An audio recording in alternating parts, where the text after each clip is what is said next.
आप अपना पूरा परिचय देते हुए आपकी ये यात्रा का उद्देश्य क्या है वो बताइए।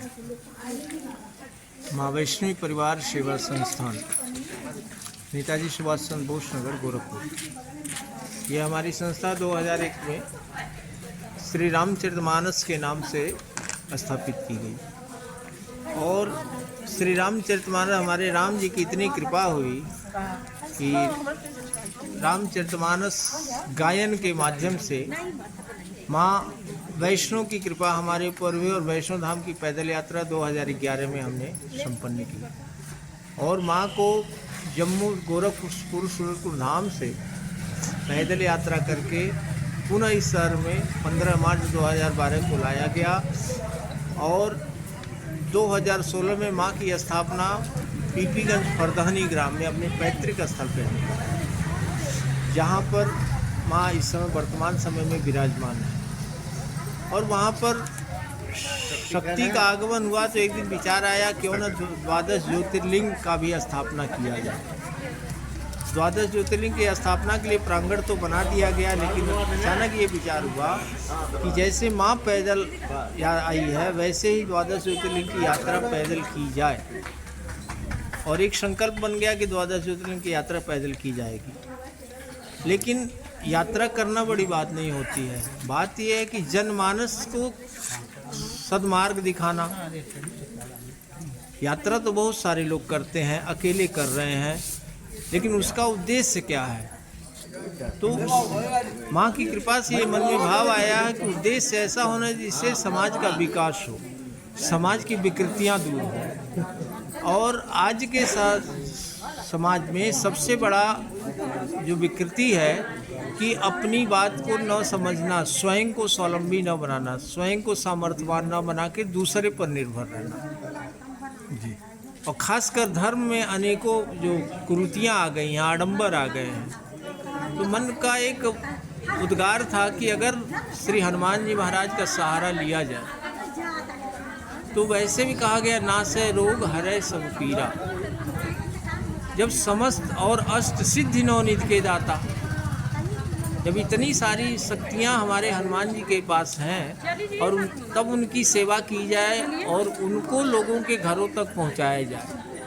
क्योंकि जब तक आदमी सेवक नहीं बनता है, सेवा भाव नहीं होता है, और जब आदमी स्वयं सेवक अर्थात होता है कर्म, सेवा कुछ और नहीं है, सेवा आप कर्म है। आप कोई भी कर्म करेंगे वो सेवा अगर नम्रता के भाव से करते हैं तो आपके जीवन में हनुमान का स्वरूप आ जाता है। हनुमान जी महाराज का कोई नाम नहीं है, अपने अहंकार का मर्दन करने वाले का नाम ही हनुमान है।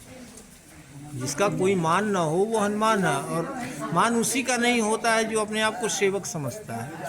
और जहाँ सेवक होता है वहाँ राम को आना पड़ता है, यानी राम अर्थात जीवन की समस्त खुशियाँ, संपन्नता, मान, यश, ऐसा ही भाव लेकर के हम गए घर घर हनुमान चालीसा का पाठ कराया जाए।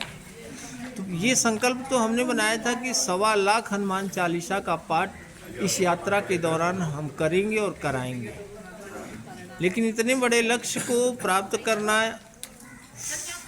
1.25 लाख को पूर्ण करना इतना आसान नहीं था। तो ये श्री हनुमान जी महाराज के कैलेंडर का सहारा लिया गया।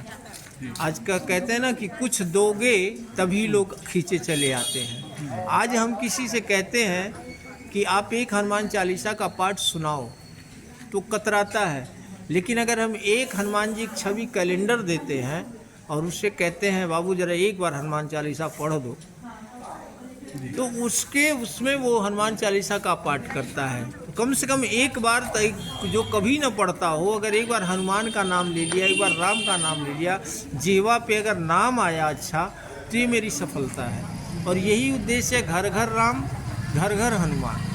और जब तक हनुमान और राम का आगमन नहीं होगा जीवन में, हमारे जीवन में आराम नहीं आ सकता। तो आप इस समय अब ये यात्रा कहाँ कहाँ जाएगी आपकी? ये यात्रा देखिए, गोरखपुर से 15 जनवरी को हम खिचड़ी का भंडारा करके और फिर हम अयोध्या के लिए प्रस्थान करेंगे। अयोध्या से जौनपुर होते हुए, शीतला मठिया होते हुए हम बनारस काशी विश्वनाथ हम पहले ज्योतिर्लिंग का दर्शन करेंगे। वहाँ से फिर हम आगे बढ़ेंगे विंध्यवासिनी देवी विंध्याचल, जहाँ पे माता अष्टभुजी का आशीर्वाद लेंगे।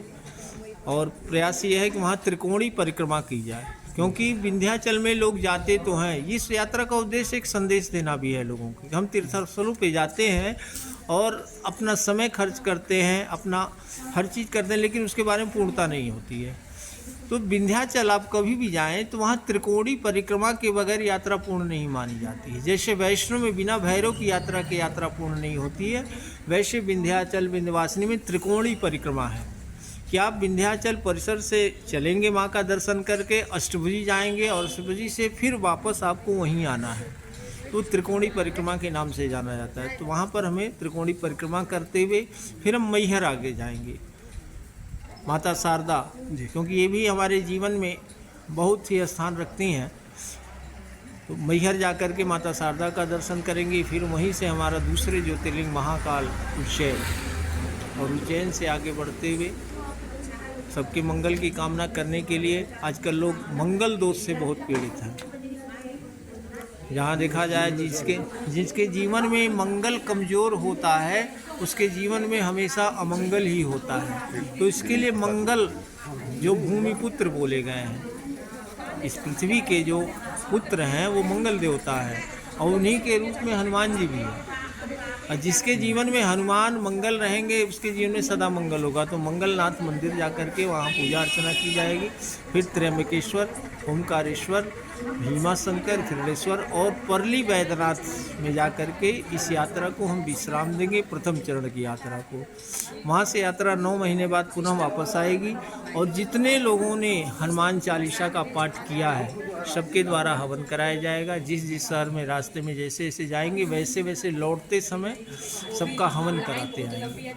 और अंत में माँ के दरबार में वैष्णो धाम फरधनी में महायज्ञ का आयोजन किया जाएगा, जिसमें सभी को आमंत्रण किया जाएगा। और पुनः उसके बाद दूसरे चरण की यात्रा हरिद्वार, केदारनाथ, दूसरे चरण में ऐसे यात्रा 3 चरणों में बांटी गई है। इस तरह से बाकी माँ की कृपा है, माँ कैसे करती है, साधन तो वो है। ठीक, धन्यवाद।